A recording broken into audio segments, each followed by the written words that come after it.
Мили приятели, сега ще ви прочета утрената молитва Господи, благодаря Ти от учителя Петър Дънов.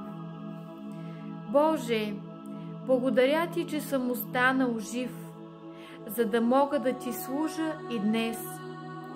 Благослови, Господи, душата ми. Благодаря Ти, че съм станал днес да свърша работата си, която трябва, дето и да съм, и да мога да израсна толкова, колкото трябва. Благодаря Ти, Господи, че мога да се движа и да ходя от едно място на друго. Благодаря Ти, че мога да чувствам, да влагам съдържание в нещата.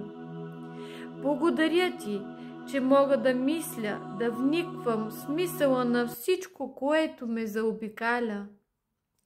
Благодаря Ти, Боже, за голямата благодат, която имаш към мен. Аз Те познавам, че си добър, всемилостив, всеистинен и всемъдър.